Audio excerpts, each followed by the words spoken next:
सुधांशु जी, आप भी उसी राज्यसभा से सांसद हैं। ये तनातनी कहां तक पहुंच रही है? आप देख रहे हैं कि सभापति के खिलाफ अविश्वास प्रस्ताव लाने की मांग, उनका कहना है कि आप विपक्ष की आवाज को म्यूट करना चाहते हैं। एक बार जया जी ने कहा कि आपका टोन मुझे सही नहीं लग रहा, उसके बाद तो उनको हम लोग सुन ही नहीं पाए। देखिए, मैं जया जी की बात का तकनीकी जवाब और इस पूरा परिप्रेक्ष्य में जो आपने कहा विपक्ष का, दोनों जवाब देता हूं। हाँ। देखिए, जया जी इस देश की बहुत प्रतिष्ठित कलाकार हैं, परंतु यह भी एक फैक्ट है कि राज्यसभा में जो आपका ऑफिशियल नाम लिखा जाता, हम लोग पास ये तक आता, आप स्पेलिंग चेक कर लीजिए, आपकी स्पेलिंग में तो कोई चेंज नहीं है। और मैं आपको एक और बताऊं, संयोग से अभी अप्रैल में जो राज्यसभा में जिसमें वो दोबारा उनका चयन हुआ, उस समय मैं भी था। काउंटिंग के समय जया जी नहीं थी, उनके प्रतिनिधि रहे होंगे।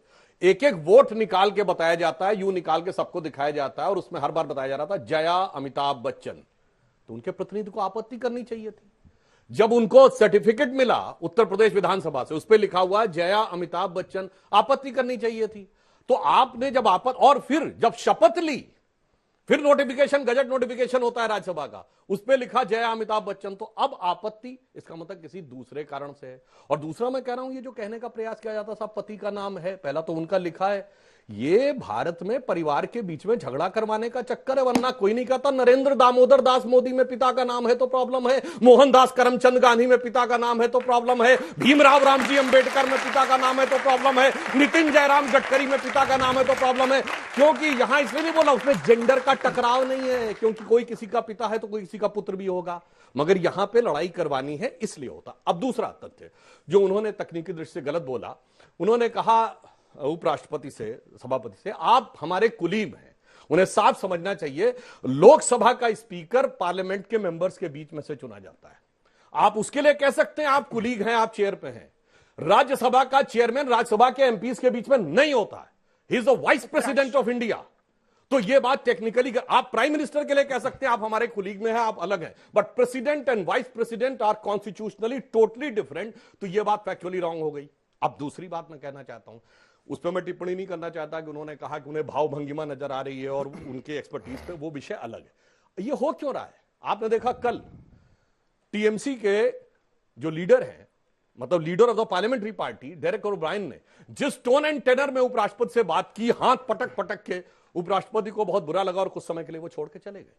उससे पहले आपने देखा मल्लिकार्जुन खड़गे जी ने बिना किसी विषय के, बिना किसी कारण से घनश्याम तिवारी जी माफी मांगे और ये और वो, उससे पहले आप लोकसभा में देख चुके हैं। तो फैक्ट क्या है, इस समय विपक्ष के अंदर क्या हो गया है, जब से थोड़ा सीट बढ़ गई है ना, तो गर्मी इतनी ज्यादा आ गई है कि उनको ये दिखाना है, सारी पार्टियों को एक दूसरे से ज्यादा होड़ लगी है कि कौन बीजेपी खिलाफत ज्यादा करता नजर आए। तो खड़गे जी खड़े होंगे तो डेरेक ओब्रायन कहेंगे मैंने उससे ज्यादा करके दिखा दिया, तो समाजवादी पार्टी कहेगी हमने ज्यादा करके दिखा दिया। तो एक लाइन में कहूं, ये संसद में सारा बवाल इसलिए हो रहा है कि विपक्ष का स्लोगन ये हो गया है कि कोई सूरत बदले, ये मेरा मकसद नहीं है। मेरा मकसद है कि हर कदम पे हंगामा होना चाहिए और मेरा हंगामा मेरे इंडी गठबंधन के साथी से ज्यादा होना चाहिए। ठीक है, चूंकि आपके समर्थन से जया बच्चन जी वहां पर ऐसे प्रश्न करके इनके बाद उसके बाद आपके पास आऊंगी। देखिए, लड़ाई की शुरुआती जो डायरेक्ट कॉन्फ्रंटेशन शुरू हुआ, उस वक्त हरिवंश जी थे इस सीट पर, और ये उन्होंने affidavit to be filed by candidate along with nomination paper before the returning officer, इसमें उन्होंने खुद अपना नाम डाला है, आई बच्चन जया अमिताभ। अब इसको हथियार बनाना कि चेयर पे जो व्यक्ति है वो मुझे टारगेट करने के लिए कह रहा है, क्या ये गलत नहीं है? दूसरा, उपराष्ट्रपति राज्यसभा में सभापति होते हैं, तो वो कोलीग नहीं हो सकते एक सांसद के। तीसरा प्रश्न, क्या ये टकराव की स्थिति जो बन रही है, मैं ये कहने वाली कोई नहीं हूं कि एकदम फेयर तरीके से आप सीट पर जो भी बैठ रहा है वो बातों को सुन रहा है, लेकिन क्या बात थोड़ी हद से ज्यादा बिगड़ गई है जिस तरह से टारगेट किया जा रहा है सीट को, चेयर को? अंजना जी, दिक्कत क्या है? दिक्कत इसलिए है कि भारतीय जनता पार्टी को 10 साल से तानाशाही चलाने की आदत थी, और तानाशाही किस प्रकार चल रही थी आपने देखा था। 150 सांसदों को एक साथ निलंबन करके एक मुस्लिम अल्पसंख्यक समाज के सांसद को किस प्रकार के अमर्यादित भाषा इसी 10 साल के आदरणीय मोदी जी के कार्यकाल में हुआ है। आपने देखा होगा आदरणीय मोदी जी किस प्रकार की भाषा का इस्तेमाल करते हैं संसद में। आपने देखा, दीदी ओ दीदी, सुपन्नखा, कांग्रेस की विधवा, जर्सी गाय, 500 करोड़ की गर्लफ्रेंड, ये निश्चित तौर पे वो कहने का काम करते हैं। ये क्या, मैं पूछना चाहता हूं, ये सब देश के युवा हैं, ये देश का भविष्य है। माननीय प्रधानमंत्री जी से आप ऐसी आशा करते हैं? माननीय प्रधानमंत्री जैसे हमारे परिवार के मुखिया हमारे पिताजी होते हैं, ऐसे इस देश के जो परंपरागत संवैधानिक पोस्ट है उसमें हमारे पिता की भूमिका में होते हैं, हमारे अग्रणी होते हैं। क्या देश उन नौनिहाल हमारे क्या पाठ सीखेंगे माननीय मोदी जी से? ये देश जानना चाहता है आपके चैनल के माध्यम से पुनः। अब जिस विषय पे आपने आज मुझे बताया है, आप एक महिला है, पत्रकार है, सबसे पहले आप एक महिला भी हैं। यहाँ पर भी हमारी बहुत सारी बेटियां बैठी हैं, मेरी बेटियों की उम्र की हैं, बेटियां बैठी हैं। मैं पूछना चाहता हूं क्या नारी शक्ति को अपनी बातों को मजबूती से रखने का अधिकार नहीं है? क्या उस पर केवल इसीलिए प्रश्न चिन्ह लगाया जाएगा कि वो महिला है? और जब राष्ट्रीय अध्यक्ष माननीय अखिलेश यादव जी ने कहा हमारे ए फॉर अगड़ा भी है, ए फॉर आधी आबादी भी है, उसको प्रतिनिधित्व देकर उन्होंने कोई गलती करी है क्या? माननीय जया बच्चन जी को क्यों प्रतिनिधित्व दिया? क्योंकि वो आधी आबादी का नेतृत्व करते हैं। और भी माता प्रसाद पांडे को हमने विधानसभा अध्यक्ष बनाया क्योंकि उन्होंने कहा पीडीए में सर एक सेकंड, मैं सर बहुत सम्मान करता हूं आपका और कभी मैं आपको इंटरप्ट नहीं करता। और पीडीए का मतलब उन्होंने बोला पिछड़ा दलित अल्पसंख्यक समाज, इसके साथ अगड़ा भी है और आधी आबादी भी। हम लोग सबको साथ लेके चलने का प्रयास करते हैं। महिला होने के लिए किसने टारगेट किया? महिला होने की वजह से मैं आपसी विषय पे तो आ रहा हूं, इधर भी तो जवाब दीजिए। मैं विषय पे आ रहा हूं। नहीं, विषय यही है कि उनको आपने कहा महिला होने की वजह से टारगेट किया, क्या कहा उनको महिला होने की वजह से? महिला होने के नाते लगातार जिस प्रकार अशोभनीय टिप्पणियां विपक्ष की ओर से होती है, मैं आपको एक उदाहरण दे रहा हूं, मैं एक उदाहरण दे रहा हूं। विपक्ष के नेता को या आप ये बोलेंगे कि आपके ओर से देश में अराजकता फैल रही है? कौन कह रहा है? भारतीय जनता पार्टी के लोग कह रहे हैं। मल्लिकार्जुन खड़गे को मैं कहना चाहता हूं, मैडम मैं इंटरनेशनल रिलेशन का स्टूडेंट हूं, जो लॉ के छात्र होंगे वो समझते होंगे।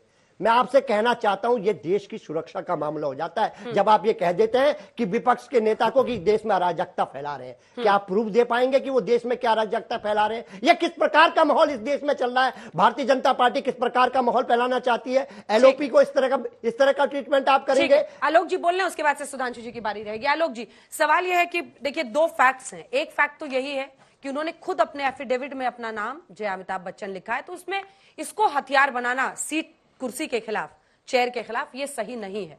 कम से कम सामान्य ज्ञान यही बताता है, अगर है तो आप समझाइएगा।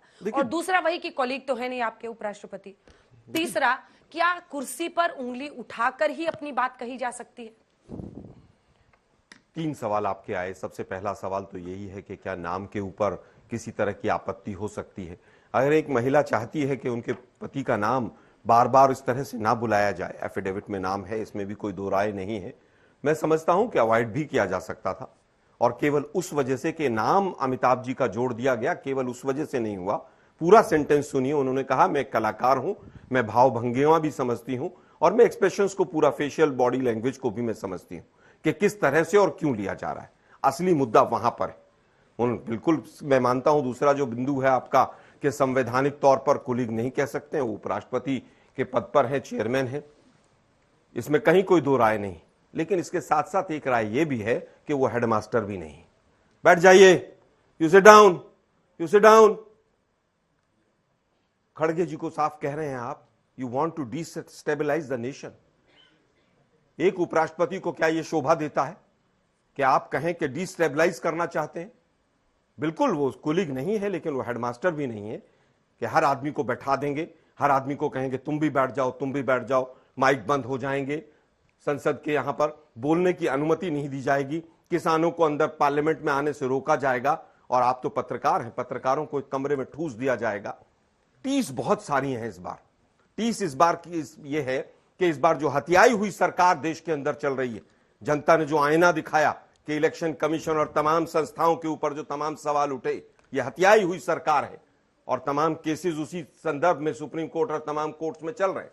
हथियाई हुई सरकार में आज 2 पद हैं वहां पर संसद के अंदर, एक स्पीकर है, एक चेयरमैन साहब है। हम कहते हैं आप दोनों दल से ऊपर हैं। जो आप कह रहे थे कि इंडी गठबंधन के तमाम दलों में होड़ लगी हुई है, मुझे लगता है होड़ स्पीकर और चेयरमैन में लगी हुई है, दोनों में, कि कौन दिखाए कि मैं मोदी जी के कितना क्लोज हूं, कौन दिखाए कि मैं बताऊं मैं सरकार का कितना पक्ष ले रहा हूं, मैं कितना बीजेपी का पक्ष ले रहा हूं। अगर एक किसान वहां पर जाकर बाइट दे देता है तो स्पीकर महोदय को दिक्कत हो जाती है, लेकिन तमाम अभिनेत्रियां वहां पर संसद में खड़ी होकर जब वहां पर बयान देती हैं तब उनको दिक्कत नहीं होती है। यहां पर एक शब्द कोई गलत बोल देता है तो उसके ऊपर हम एक्शन लेंगे, क्योंकि संसद के अंदर किसी कोई न्यायालय में नहीं जा सकता है। 1.5 सांसदों को आप बर्खास्त करके आप किस तरह से आपने बिल पास कराए। लेकिन दिक्कत यह है, टीस अब यह है कि वो जो पहले भाषा थी ना, एक अकेला सब पर भारी, अब वो नहीं हो पा रहा है। आज चेहरा मुरझाया हुआ है। आज वक्फ बोर्ड के बिल को जेपीसी को भेजना पड़ रहा है। इसी जेपीसी की हम मांग करते थे कि आप राफेल पर जांच कराइए, तमाम चीजों पर, कहीं कभी नहीं हुआ। आप अपने सांसदों को कुछ भी कह देते थे। बात मणिपुर की होती थी, आप कहते थे एक अकेला सब पर भारी। आज वो चीज नहीं चल पा रही है। दिक्कत यह है कि बीजेपी और बीजेपी के मंत्री कोई जवाब नहीं दे पा रहे। दुर्भाग्य है इस देश का कि पहली बार हो रहा है कि दर्जनों रेल की घटनाएं होती हैं और रेल मंत्री अपनी पीठ थपथपाते हैं, वहां पर सारे सांसद ऐसे ऐसे कर रहे हैं। ये संसद का हाल हो गया। एनएचएआई मिनिस्टर से पूछा जाता है कि नेशनल हाईवे के मापदंड क्या है, किस हाईवे को आप नेशनल हाईवे कहते हैं, तो वो यहां से वहां से वहां भागते हैं। आज इनको जवाब नहीं सूझ रहे। 1200 करोड़ रुपए की संसद में 100 रुपए की बाल्टी लगाकर संसद की इज्जत को बचाना पड़ रहा है। आज भ्रष्टाचार गली गली मोहल्ले मोहल्ले बहता हुआ दिखाई दे रहा है। आज जवाब नहीं दिया जा रहा है। पुल गिर रहे हैं, रेल एक्सीडेंट हो रहे हैं, और तमाम जो आप लिंक देखेंगे, या तो वो कंपनियां जिन लोगों की हैं वो भाजपा से लिंक है, या वो गुजरात की कंपनियां हैं, या वो कहीं ना कहीं आरएसएस बैकिंग की कंपनियां हैं, या वो कंपनियां हैं जिन्होंने इलेक्टोरल बॉन्ड में बीजेपी के यहां पर पूरा धन दिया है, जिनके ईडी सीबीआई के नोटिस वापस लिए गए। इसलिए संसद में तमाम बहाने बनाकर संसद को परेशान किया जा रहा है। ठीक है, नीट के एग्जाम पर मैं अंतिम बात कहना चाहूंगा। नीट के एग्जाम पर क्या हुआ है? नीट के एग्जाम पर देश का एचआरडी मिनिस्टर संसद के अंदर खड़ा होकर झूठ बोलता है और तमाम झूठों को बचाया जाता है। करोड़ों बच्चे उससे प्रभावित हुए, लेकिन सरकार ने नीट के एग्जाम में एक व्यक्ति जो आरएसएस से जुड़ा हुआ है, बीजेपी से जुड़ा हुआ है, उस चेयरमैन को नहीं हटाया। आज सवाल पूछे जा रहे हैं। आज देश भी सवाल पूछ रहा है, संसद भी सवाल पूछ रहा है। इसीलिए अग्निवीर पर झूठ बोला जा रहा है, इसीलिए माइक बंद किए जा रहे हैं।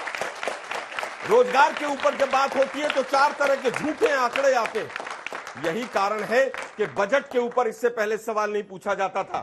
क्यों? क्योंकि एक अकेला सब पर भारी था। अब बजट के ऊपर सवाल पूछ रहे हैं लोग कि बताइए भाई कि कुर्सी बचाओ जो बजट था, कि कुर्सी बचाने के लिए जो आप बजट लेकर आए हैं, बाकी राज्यों ने क्या गुनाह किया? ठीक है आलोक जी, अब जवाब सुनिए, अगले राउंड के लिए रखिए कुछ। सुधांशु जी, दोनों का जवाब दीजिएगा। वो कह रहे हैं कि जो असल मुद्दे देश के हैं उसका जवाब देने से बचने के लिए कभी स्पीकर साहब आहत हो जाते हैं, कभी सभापति आहत हो जाते हैं, और असल सवाल आप लोग पूछने ही नहीं देना चाहते हैं। देखिए, 99 के खुमार में डूबी ये तहरीर, और इन दोनों का मैं पॉइंट बाय पॉइंट जवाब देता हूं। इन्होंने बात शुरू की कि मोदी जी ने ये बोला वो बोला। जितने इन्होंने वक्तव्य दिए उसमें मोदी जी ने किसी का नाम नहीं लिया। उड़ता तीर खुद पकड़ लिया आपने। जैसे हिंदी में कहावत होती है, चोर की दाढ़ी में तिनका। मैं कैविएट लगा बोल रहा हूं, किसी व्यक्ति के लिए नहीं बोल रहा हूं। मगर जो आपने बयान दिए, मोदी तेरी कब्र खुदेगी, नो इफ एंड बट, मर जा Modi, know if and but, Modi की मौत, नो इफ एंड बट। और सबसे बड़ी बात, जिन्होंने कहा था मोदी जी की बोटी बोटी काट डालूंगा, वो क्या थे? इनकी पार्टी में थे इमरान मसूद। अगले दिन राहुल गांधी गए प्रचार करने, 2014 में जाकर देख लीजिएगा। उनकी पार्टी के कैंडिडेट तब गए और सम्मान पूर्वक लाकर अपनी पार्टी में सांसद में ले आए। जो मोदी जी के बारे में बोला है, हमने बुरे से बुरे दौर में इंदिरा गांधी ने इमरजेंसी लगा तभी किसी मौत की कामना नहीं की थी, और आपने नाम लेके बोला, कोई किंतु परंतु का कोई गुंजाइश ही नहीं रह गई। अब रही बात इनकी, इन्होंने पीडीए में कहा ए में अगड़ा भी है, तो समझ गए जब से पांडे जी आ गए हैं, पांडे जी आ गए हैं तो अगड़ा तो बोलना ही पड़ेगा। इसलिए कहते हैं वक्त के साथ बाएं दाएं जो बदलते हैं उनके नीतियों में स्थिरता नहीं रहती है। अब तीसरी बात उन्होंने कहा अराजकता की बात, तो मैं कहना चाहता हूं सलमान खुर्शीद का बयान क्या है कि बांग्लादेश जैसी स्थितियां आना चाहती हैं। छोटे मोटे नेता हैं क्या? आपके विदेश मंत्री रहे मणिशंकर अय्यर बाकायदा बोल रहे हैं, और तो और जाके चेक करिए, सीए आंदोलन के समय दिसंबर 2019 में सोनिया गांधी जी ने कहा कि एक ऐसा वक्त आता है कि बाहर निकलो और आर पार की लड़ाई लड़ो। याद करिए, हर्ष मंदर ने कहा था कि हमें कोर्ट पर भी भरोसा नहीं है, सड़कों पर आकर लड़ाई लड़नी पड़ेगी, और राहुल गांधी ने भी बोला था। वहां से लेके और आज जो सलमान खुर्शीद और मणिशंकर अय्यर बोल रहे हैं, ये अराजकता फैलाने का, और अराजकता का मैं एक और उदाहरण बताता हूं। अभी इन्होंने कहा था ना 8,500 खटाखट 1 लाख रुपए हर परिवार को देंगे। ये लोग किस ढंग से देश में फैलाना चाहते हैं आप ये बात समझिए। अभी बजट आया है, बजट में भारत की रेवेन्यू रिसीप्ट कितनी है? 26,80,000 करोड़, यानी 27 लाख करोड़ से कुल हमारी ज्यादा आमदनी नहीं है। और देश में परिवार कितने हैं? 140 करोड़ की आबादी में 4.5 से डिवाइड करिए, 31 आता है। 31 करोड़ परिवार है, सबको 1-1 लाख दे देंगे। यानी 27 लाख करोड़ की आबादी में 31 लाख करोड़ बांट देंगे। सोचिए ये लोग कौन से एजेंडा के थ्रू आकर देश में कौन सा वातावरण बनाना चाहते हैं, ये इनको पता होना चाहिए। और रही बात वक्फ बोर्ड पे, तो इनका दिल का दर्द मैं समझ सकता हूं। हिंदुस्तान में सरकार के बाद अगर सबसे ज्यादा जमीन किसी के पास है तो वक्फ बोर्ड के पास है, मगर वक्फ बोर्ड के आगे तो सजदे में निगाह रहे, तमाम होश खिरत पे बादशाह रहे, वो आप बोल कैसे सकते हैं। अब इनको एक और बात भी बताना चाहता हूं कि इन्होंने कहा कि डेमोक्रेसी की बात, तो मैं ईमानदारी से बताना चाहता हूं, जितनी डेमोक्रेटिक व्यवस्था आज की डेट में, इतने मोदी जी के प्रति शब्दों का प्रयोग करके जलवाए जलाल से नेता घूम रहे हैं। आप लोगों को क्या, हम लोगों की पीढ़ी को भी नहीं ध्यान है, केवल इतना बोलने पे कि इंदिरा गांधी की सरकार हटा दी जानी चाहिए, आप जेल में जा सकते थे और बेल के लिए अप्लाई नहीं कर सकते थे, कोर्ट में आप जा नहीं सकते थे। वो लोग आज आके इस बात का ज्ञान देते। और मैं दूसरी बात, नीट के ऊपर, तो नीट पर तो सुप्रीम कोर्ट ने जजमेंट दिया है, आप सुप्रीम कोर्ट से ऊपर अपना ज्ञान रखते हैं तो आप अपना बोल दीजिए। तीसरी बात इन्होंने कहा कंपनियों के ऊपर, तो मैं बिल्कुल मैं कहना चाहता हूं, मुझे समझ में नहीं आता है कि भारत की हर कंपनी के लिए इनके दिल में क्यों हिकारत होती। कहते थे HCL डूब गया, LIC डूब गया, SBI डूब गया, पिछले साल कहते थे ना, जाके चेक करिए, LIC ने 17,000 करोड़ का प्रॉफिट दर्ज किया है पिछली तिमाही में, ऑल टाइम हाई है। SBI ने 21,000 करोड़ का प्रॉफिट दर्ज किया है, जो प्राइवेट और PSU मिला के ऑल टाइम हाई, रिलायंस से ज्यादा उसका प्रॉफिट है। HAL ने पिछले साल का रेवेन्यू 29,000 करोड़ रुपए है, जो ऑल टाइम हाई है, और 80,000 करोड़ का पाइपलाइन में है।